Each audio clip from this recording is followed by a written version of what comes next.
Bismillahirrahmanirrahim. Assalamualaikum warahmatullahi wabarakatuh. Hai teman-teman, jumpa lagi dengan saya. Kali ini saya akan membahas tentang program linier metode simplex. Untuk persoalan program linier dengan dua variabel keputusan atau lebih dapat diselesaikan dengan metode ini. Metode simplex digunakan untuk mencari nilai optimal dari program linier yang melibatkan banyak constraint atau pembatas dan banyak variabel yang lebih dari dua variabel. Langkah-langkah metode simplex yang pertama, ubah formulasi program linier ke bentuk standar, baik fungsi tujuan maupun fungsi pembatas. Yang kedua, untuk fungsi pembatas dengan tanda kurang dari atau sama dengan, maka kalian harus menambahkan variabel slang. Yang ketiga, untuk fungsi pembatas tanda lebih besar atau sama dengan, maka kurangi dulu dengan variabel surplus. Kemudian ditambahkan variabel artifisial. Yang keempat, untuk fungsi pembatas tanda sama dengan, tambahkan variabel artifisial. Yang kelima, untuk fungsi tujuan tambahkan variabel slang dengan koefisien 0 dan variabel surplus dengan koefisien 0 dan variabel artifisial dengan koefisien M. Proses tabulasi yang pertama, lakukan serangkaian OB sehingga diperoleh jawaban yang optimal. Yang kedua, tentukan variabel masuk dari elemen set yang paling terkecil. Yang ketiga, tentukan variabel keluar dari rasio antara ruas kanan dengan koefisien variabel masuk pilihan juga yang paling terkecil. Tentukan pivot elemen penentu iterasi simplex dan diubah nilainya menjadi 1 dari perpotongan antara variabel masuk dan variabel keluar. Yang kelima, lakukan OB berdasarkan pivot untuk baris lainnya termasuk baris set. Yang keenam, proses iterasi dihentikan berarti solusi sudah optimal dan bila semua nilai set lebih besar atau sama dengan 0. Selesaikanlah persamaan berikut dengan metode simplex. Untuk menyelesaikan persamaan tersebut dengan metode simplex, langkah pertama yaitu ubah menjadi bentuk kanonik, yaitu mengubah pertidaksamaan menjadi sama dengan. Kemudian kita mengikuti aturan dari metode simplex. Karena fungsi pembatas terdapat tanda kurang dari atau sama dengan, maka saya akan menambahkan variabel slang. Untuk fungsi pembatas pertama, saya menambahkan variabel slang 1. Untuk fungsi pembatas kedua, saya menambahkan variabel slang S2. Sedangkan untuk fungsi tujuan menjadi set, 0 dikurang 250 X1 menjadi minus 250 X1. Kemudian 0 dikurang 200 X2 menjadi minus 200 X2. Kemudian dikurang 0x1 dikurang 0x2 sama dengan 0. Setelah itu saya membuat proses tabulasi simplex yang terdiri dari beberapa kolom dan baris. Untuk kolom terdiri basis, set, x1, x2, s1, s2, ruas kanan dan rasio. Oke, setelah itu semua angka-angka dalam persamaan dimasukkan ke dalam tabulasi.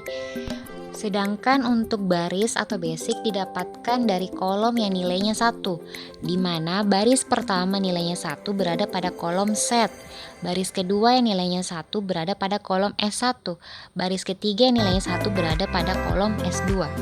Setelah itu kita mencari variabel masuk atau kolom kunci dengan cara mencari elemen set yang paling terkecil. Ternyata dalam baris itu yang paling terkecil adalah minus 250. Oke, tahap selanjutnya kita mencari variabel keluar. Variabel keluar itu adalah rasio dari ruas kanan dengan koefisien dari variabel masuk.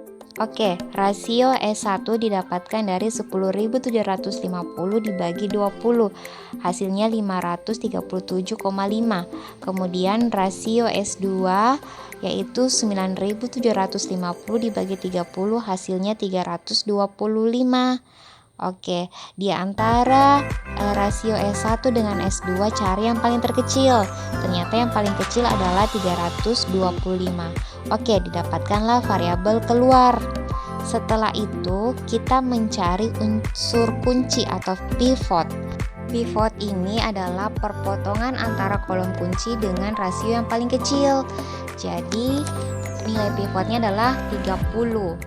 Kemudian angka 30 ini diubah menjadi angka 1 dan baris yang lain diubah menjadi angka 0. Pivot adalah elemen penentu iterasi simplex yang dimana diubah nilainya menjadi 1 dan merupakan perpotongan antara variabel masuk dan variabel keluar.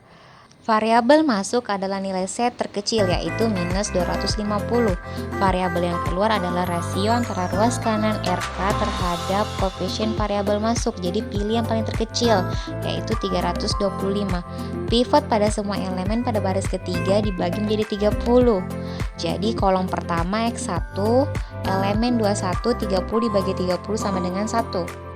Kolom X2 elemen 22 25 dibagi 30 dapatnya 0,83. Kolom S1 elemen 23 0 dibagi 30 sama dengan 0. Kolom S2 elemen 24 1 dibagi 30 sama dengan 0,03.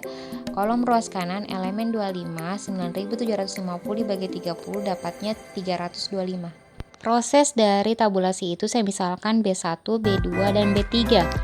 Hasil pivot pada semua elemen baris 3, B3 dibagi menjadi 30. Hasil operasionalnya dimasukkan ke dalam tabulasi B3 menjadi B3 aksen. Tahap selanjutnya kita mengerjakan B2. Angka 20 diubah menjadi angka 0. Kita mengerjakan dengan cara OB ya. Jadi inverse kali dan jumlah. Kolom X1 elemen 21 minus 20 kali 1 ditambah 20 dapatnya 0. Kolom X2 elemen 22 minus 20 kali 0,83 ditambah 45 dapatnya minus 16,6 ditambah 45 sama dengan 28,4. Kolom S1 elemen 23 minus 20 kali 0 ditambah 1 sama dengan 0 tambah 1 sama dengan 1.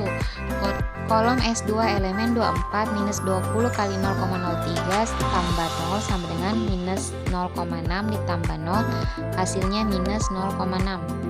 Kolom ruas kanan elemen 25 minus 20 kali 325 ditambah 10.750 sama dengan minus 6.500 ditambah 10.750 hasilnya 4.250. Hasil perhitungan tadi kita masukkan lagi ke tabulasi B2 aksen. Selanjutnya kita mengerjakan B1 aksen yaitu minus 250 menjadi angka 0. Jadi kita mengerjakan lagi dengan cara OB ya, inverse kali dan jumlah. Kolom X1 elemen 11 250 dikali 1 ditambah 250 sama dengan 0.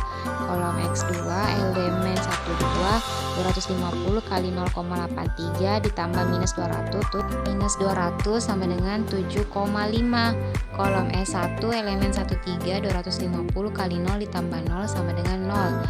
Kolom S2 elemen 14 250 kali 0,03 tambah 0 sama dengan 7,5.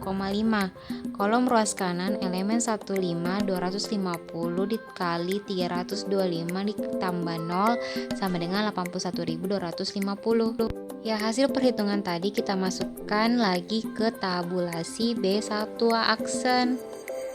Semua komponen pada baris set lebih besar atau sama dengan 0 berarti solusi sudah optimal.